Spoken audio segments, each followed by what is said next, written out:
৮ মাসের মাথায় বিসিবিতে আরও একটি নির্বাচন হচ্ছে। বিসিবি পরিচালনা পর্ষদের নির্বাচন আজ সকাল 10টা থেকে শুরু হয়েছে। 4টা বাজে ভোট গ্রহণ শেষ হবে এবং 6টায় ফলাফলটা ঘোষণা করা হবে। যদিও অনেক ফলাফলই এরই মধ্যে চূড়ান্তই হয়ে গেছে, বিনা প্রতিদ্বন্দ্বিতায় বেশ কয়েকজন পরিচালক নির্বাচিত হয়ে গেছেন। পাশাপাশি এই নির্বাচন নিয়ে অনেক আলোচনা, সমালোচনা এবং অনেক ঘটনাও আছে। তো এই সমস্ত ঘটনা এবং বিসিবি পরিচালনা পর্ষদের আজকের এই নির্বাচন নিয়ে আমরা কথা বলবো। আমাদের সঙ্গে আছেন প্রথম আলোর ক্রীড়া সম্পাদক তারেক মাহমুদ। তারেক ভাই, অনেক নির্বাচনই নিশ্চয়ই কভার করেছেন আপনার লম্বা ক্যারিয়ারে। আরও একটা নির্বাচনের সাক্ষী হচ্ছেন, যদিও 4 বছর একটা বিসিবি পরিচালনা পরিষদের মেয়াদ থাকে, কিন্তু এবার 8 মাসের মাথায় আপনি আরও একটা নির্বাচন দেখছেন। তো কি দেখছেন আসলে এই নির্বাচনটা এবং আগের নির্বাচনের সঙ্গে এই নির্বাচনের তফাৎটা আসলে কোথায় বা আদৌ আছে কিনা? ধন্যবাদ মাহমুদুল হাসান। না, আপনি যেটা বললেন যে নির্বাচন নিয়ে অনেক আলোচনা, সমালোচনা, বিতর্ক, এটা আসলে বাংলাদেশ ক্রিকেট বোর্ডের ইলেকশন যখনই হয় তখনই আলোচনাটা, বিতর্ক আলোচনা থাকে, এটা সঙ্গী। বাংলাদেশে যে কোনো নির্বাচনে আপনি দেখবেন যেটা হয়, বাংলাদেশ ক্রিকেট বোর্ডের ইলেকশনে আরও বেশি হয় এবং আমরা এটা ইদানিং খুব ঘন ঘন দেখছি। 8 মাস আগে আমিনুল ইসলাম বুলবুল ওনার নেতৃত্বে একটা ইলেকশন হলো, উনি প্রেসিডেন্ট হলেন। সেই নির্বাচনটাও প্রশ্নবিদ্ধ ছিল এবং সেখানেও আমরা দেখেছি যে নানাভাবে সরকারি হস্তক্ষেপ হয়েছে এবং কাউন্সিলর মনোনয়ন থেকে শুরু করে একটা পক্ষ তারা ভোট করলেন, বয়কট করলেন সরকারি হস্তক্ষেপের এবং স্বচ্ছতার ঘাটতির কারণে। তো সেইভাবে ইলেকশনটা হয়ে গেছে, তারপরে হয়ে টিকতে পারে নাই। বাংলাদেশে যেটা হয়, গভর্নমেন্ট চেঞ্জ হয়েছে, স্বাভাবিকভাবে ওনারা নাই এবং আরেকটা ইলেকশনের দ্বার প্রান্তে। তার আগে যেটা করেছে সরকার, যে একটা অ্যাডহক কমিটি করে দিয়েছিল তামিমের নেতৃত্বে, সেখানে 11 সদস্য অ্যাডহক কমিটি, তারা ইলেকশনটা করছেন এবং কথা ছিল যে স্বচ্ছ, নিরপেক্ষ একটা রাজনীতির প্রভাবমুক্ত একটা ইলেকশন হবে। তো সেই ইলেকশনটা আজকে হচ্ছে, সকাল 10টায় শুরু হয়েছে, বিকেল পর্যন্ত ভোট গণনা চলবে। তারপরে ইলেকশনটা শেষে নির্বাচিত পরিচালকরা মিলে এনএসসি থেকে 2জন পরিচালক আসবেন, আমি নিয়মটা বলছি, দেন তারা বসে এটা প্রেসিডেন্সি ইলেকশন করবেন। এই হলো নির্বাচনের প্রসেস, প্রতিবার এটাই হয়। কিন্তু এটার মধ্যে নানা রকম বিতর্ক, আলোচনা, অভিযোগ ইত্যাদি থাকে এবং এবারও সেগুলো আছে। এবং আপনি দেখেন, আপনি যেটা বললেন যে অনেকেই বিনা প্রতিদ্বন্দ্বিতায় নির্বাচিত হয়ে গেছেন, হ্যাঁ অবশ্যই। আপনি 25 জনের মধ্যে 23 জন নির্বাচিত হয়ে আসবেন। তার মধ্যে আজকে নির্বাচন হচ্ছে আসলে 12টি পরিচালক পদের জন্য, যেটা ক্যাটাগরি 2 ঢাকার ক্লাবের। এই 12টি পরিচালক পদের জন্য 18 জন মনোনয়নপত্র নিয়েছিলেন, জমাও দিয়েছিলেন। সে পর্যন্ত 2 জন মনোনয়নপত্র প্রত্যাহার করা, এখন প্রতিদ্বন্দ্বীরা আরেকটু সীমিত হয়ে আসছে, 16 জন থেকে 12 জন বোর্ড ডিরেক্টর হবেন। এবং আমরা আনঅফিসিয়ালি জানি যে 12 জনের মধ্যে 8-9 জন অলরেডি কনফার্ম। বাকি 2-3টা বাকি যে পদগুলোর জন্য ভোটটা হচ্ছে, সেখানেও একটা আন্ডারস্ট্যান্ডিংয়ের মাধ্যমে আগাবে বা নিজেদের মধ্যে একটা কম্পিটিশন আছে, এখানে বাইরের কোনো কম্পিটিশন নাই, নিজেদের মধ্যে কম্পিটিশন। সো এটা একটা। আরেকটা হচ্ছে ক্যাটাগরি 1, যেটা জেলা এবং বিভাগীয় ক্রীড়া সংস্থা থেকে কাউন্সিলররা আসেন, সেখানে 10 জন পরিচালক নির্বাচিত হন। তার মধ্যে আমরা জানি যে 7 জন পরিচালক বিনা প্রতিদ্বন্দ্বিতা হয়ে গেছেন। খুলনা থেকে 2 জন হবেন আজকে ভোটের মাধ্যমে, বরিশাল থেকে 1 জন হবেন। তো সেখানেও এক ধরনের আন্ডারস্ট্যান্ডিং থাকাটা অস্বাভাবিক কিছু না, না থাকলে তো খুবই ভালো, থাকলেও খারাপ কিছু না। কারণ এটা বাংলাদেশের ক্রিকেট বোর্ডের নির্বাচন এরকম হবে। এখানে যতই বলা হোক স্বচ্ছ, দল নিরপেক্ষ, রাজনৈতিক প্রভাবমুক্ত নির্বাচন এবং একজন জাতীয় দলের সাবেক তারকা অধিনায়ক, তার সভাপতিত্বে এটা হচ্ছে। বাট আমি কোনো চেঞ্জ দেখছি না, অ্যাজ ইউজুয়াল। আমার কোনো এক্সপেকটেশনও ছিল না চেঞ্জ হওয়ার। তারেক ভাই, একটা কথা আপনি বলছিলেন রাজনৈতিক প্রভাবের কথা, এবং আপনি গত 2-3 দিন আগে একটা রিপোর্টও করেছেন যে আরও একটি প্রশ্নবিদ্ধ নির্বাচনের সামনে বিসিবি আছে। তো সেই প্রশ্নবিদ্ধ এবং রাজনৈতিক প্রভাব সবসময় ছিল, কিন্তু এবারেরটা কি একটু ব্যতিক্রম? কারণ আমরা জানি যে প্রার্থীদের 1/3 হচ্ছে বিভিন্ন মন্ত্রী এবং এমপি সরকার দলীয়, তাদের আত্মীয় এবং আত্মীয় স্বজন। তো সেইটা নিয়ে যদি একটু বলেন যে এটা কি একটু ব্যতিক্রম? আমি একটু বলি। প্রথম হচ্ছে যে সরকার দলীয়, সরকারের মন্ত্রী এমপির আত্মীয় স্বজন বা সরকারের কোনো পলিটিশিয়ান নেতা, তিনি বোর্ডের ডিরেক্টর হতে পারবেন না এমন কোনো নিয়ম কিন্তু নাই।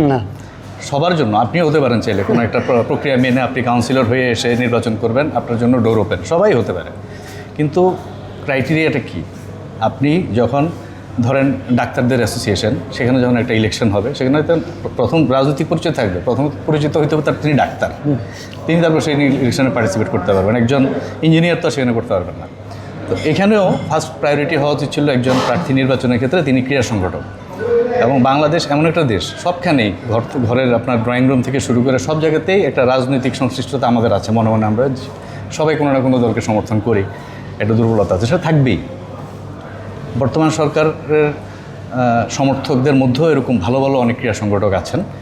তারাও যে সবাই বিতর্কের ঊর্ধ্বে তা না, বাট তারা পরীক্ষিত ক্রীড়া সংগঠক, তাদের পেছনে দীর্ঘ অভিজ্ঞতা আছে। তো আমরা এবারে নির্বাচনে দেখছি যে তারা নাই থাকতে পারেন, তারা হয়তো নিজেরাই আগ্রহী না বা কিছু, আমি বলছি না যে তাদের নিয়ে আসা হোক, কিন্তু তাদেরও বাইরে আরও তো সংগঠক ছিল। তো সেখানে কম্পিটিশনে কীভাবে যেন এমন কিছু লোক সামনে চলে আসলেন, কাউন্সিলর হলেন, তারপরে এখন ইলেকশন করছেন এবং অনেকে বিনা প্রতিনিধি হয়ে যাচ্ছেন এবং অনেকে নামকা ওয়াস্তে ইলেকশনের মাধ্যমে নির্বাচিত হয়ে যাবেন। তাদের মূল ব্যাকগ্রাউন্ড হচ্ছে পলিটিক্যাল, তারা কোনো রাজনৈতিক নেতা, মন্ত্রী, এমপির পরিবারের সদস্য অথবা নিজে পলিটিশিয়ান, রাজনীতি করেন। তো এটা কাম্য না। হ্যাঁ, তাদের যদি একটা ক্রীড়া সংগঠক হিসেবে পরিচিতি থাকতো তাহলে এই পরিচয়গুলো তুচ্ছ হয়ে যেত, কোনো সমস্যা ছিল না। কিন্তু তাদের তো সেই জায়গাটাতে বড় ঘাটতি এখানে, এই জন্যই নির্বাচনটা প্রশ্নবিদ্ধ, এই জন্য এত নিয়ে এত কথা। নাহলে কোনো পলিটিক্যাল ব্যাকগ্রাউন্ড থেকে এসে ক্রিকেট বোর্ডে আসা যাবে না এরকম কোনো নিয়ম নাই। কিন্তু ফার্স্ট প্রায়োরিটি হবে যে তার ক্রিকেট সংগঠক বা ক্রীড়া সংগঠক হিসেবে তার কী অভিজ্ঞতা। আমার মনে হয় প্রশ্নটা সেখানে।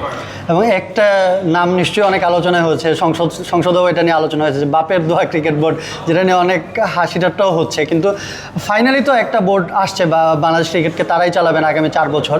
তো এই যে ক্রিকেট বোর্ডটা আসছে এবং 23 জন পরিচালক নির্বাচিত হবেন আপনি বলছেন, এবং 2 জন এনএসসি থেকে পরিচালক হবেন, তাদের মধ্যে থেকে একজন সভাপতি হবেন। আমরা ধারণা করতে পারি কে সভাপতি হবেন। তো সেই ধারণা থেকে এবং যেই বোর্ডটা হচ্ছে সেই জিনিসটা আপনি তাদের সামনে আগামী 4 বছরে কী ধরনের চ্যালেঞ্জ দেখেন অর্গানাইজার ক্যাপাসিটি থেকে, যে অর্গানাইজার হিসেবে তারা কী ধরনের চ্যালেঞ্জ ফেস করতে পারেন এবং সেইটা কি তারা আসলে কীভাবে ওভারকাম করবেন, এটা নিয়ে যদি দেখেন। তামিম ইকবাল যার নেতৃত্বে আহ্বায়ক কমিটি যে বোর্ডটা হচ্ছে, তিনি কালকে একটা অনুষ্ঠানে বলেছেন যে ওনার পরিচালকরা যারাই আছেন বিভিন্ন পরিচয়ে পরিচিত হয়ে এই নির্বাচনে অংশ নিচ্ছেন, তারা যেন তাদের সেই পরিচয় মিরপুর শেরেবাংলা স্টেডিয়াম বা বিসিবির গেটের বাইরে তাদের নাম তিনি সরাসরি বলেননি, কিন্তু বোঝাতে চেয়েছেন। তারপরে উনিও স্বীকার করে নিয়েছেন তারা কোনো না কোনো পরিচয়ের বদৌলতে বিসিবির গেট পর্যন্ত এসছেন, ভিতরে ঢুকবেন ওই পরিচয় বাদ দিয়ে, বাট গেট পর্যন্ত ওনারা ওই পরিচয় দিয়ে এসছেন, ফাইন। এখন আপনি যেটা বললেন যে তার কাছে কী প্রত্যাশা, ওইটা যদি তামিম যেটা চেয়েছেন যে তারা আসলেই এখন ওই গেট পর্যন্ত আসছে, ওটা তো আর আমরা ইগনোর করতে পারছি না। বাস্তবতা গেটের ভিতরে ঢুকে ওনারা যদি রাজনৈতিক প্রভাবমুক্তভাবে ক্রিকেট বোর্ডটা চালান, নিরপেক্ষভাবে চালান, ক্রিকেটের ভালোটা চিন্তা করেন। এখন মনে করেন যে হ্যাঁ, অনেক প্রতিভাবান ক্রিকেটার আছে যে হয়তোবা অল্প সময় ডোমেস্টিক ক্রিকেট খেলে ন্যাশনাল টিমে চলে আসে। ধরে নিলাম, আমার আশা যে তারা that kind of talented organiser, যাদের অন্য ব্যাকগ্রাউন্ড না থাকা সত্ত্বেও সরাসরি ওনারা দেশের একদম সর্বোচ্চ ক্রিকেট সংগঠক হয়ে গেছেন, সর্বোচ্চ জায়গায় এসে দেশ ক্রিকেট পরিচালনা করবেন। আমার আশা তারা যেহেতু এভাবে চলেই আসছেন, পরেরটুকু ওনারা বাংলাদেশের ক্রিকেটের বেটারমেন্টের জন্য কাজ করবেন। এছাড়াও তার কোনো আশা করে করার এখন আর সুযোগ নেই। তো ওইটা কাজ করবেন। এবং প্রেসিডেন্ট যেটা বলেছেন, Tamim Iqbal as a president, ওনার বর্তমানে আজকে বিকেলে আমরা জানতে পারবো যে পরবর্তী সময়ের জন্য উনি সভাপতি নির্বাচিত হচ্ছেন কিনা। ওনার যোগ্যতা, ওনার কোয়ালিফিকেশান নিয়ে কোনো প্রশ্ন নেই, উনি আসছেন। এখন ওনার জন্য সবচেয়ে বড় চ্যালেঞ্জ হচ্ছে যে ওইটা যে উনি যাদের নিয়ে ওনার পরিসরটা হবে তাদের মধ্যে আপাত দৃষ্টিতে মনে হয় ওনার চাইতেও অনেক শক্তিমান ব্যক্তিত্ব সেখানে আছেন, যারা রাষ্ট্রীয়ভাবে প্রভাবশালী। ওই জায়গাটা উনি কীভাবে নিয়ন্ত্রণ করতে পারেন। ওনার নেতৃত্ব, মাঠের নেতৃত্ব নিয়ে কোনো প্রশ্ন ছিল না। হি ওয়াজ এ গুড ক্যাপ্টেন। বাংলাদেশের ক্রিকেটের ক্যাপ্টেন হবেন কি না, এই পরীক্ষাটা যদি উনি বোর্ড প্রেসিডেন্ট নির্বাচিত হন, আসলে এখন থেকেই হবে। আহ্বায়ক কমিটিতে একটা সাজানো ছিল, এখন উনি নির্বাচিত হয়ে আসছেন। সাজানো মিনস একটা সরকার করে দিয়েছে, এখন উনি নির্বাচিত হয়ে আসছেন। সংগঠক, কাউন্সিলর, ভোটারদের আস্থা নিয়ে উনি নির্বাচিত হবেন। যদি সভাপতি হন, প্রথম দায়িত্ব থাকবে বাংলাদেশ ক্রিকেটকে, বাংলাদেশ ক্রিকেট বোর্ডকে রাজনৈতিক প্রভাবমুক্ত রাখা, দুর্নীতিমুক্ত রাখা। যে কথাগুলি মাঠের বাইরে থেকে বা মাঠে থেকে অ্যাজ এ ক্রিকেটার উনি দীর্ঘদিন বলে আসছেন, সেটা আগামী 4 বছরে উনি করে দেখান। আমরা সবসময়ই চেয়েছি যে ক্রিকেট ব্যাকগ্রাউন্ডের সংগঠক এবং ক্রিকেটার হিসেবে যারা খেলে তারপর সংগঠক হয়েছেন আর ক্রিকেট না খেলে সংগঠক হয়েছেন, এদের মধ্যে একটা কম্পিটিশন কিন্তু ছিল একটা সময়। বাংলাদেশ ক্রিকেট বোর্ডে ক্রিকেট খেলা ব্যাকগ্রাউন্ডের সংগঠক ছিল না, কিন্তু আমরা পরপর 3 জন প্রেসিডেন্ট পেলাম যারা সাবেক অধিনায়ক, এবং হয়তো যদি তামিম হন, তামিম দ্বিতীয়বারের মতো হবেন।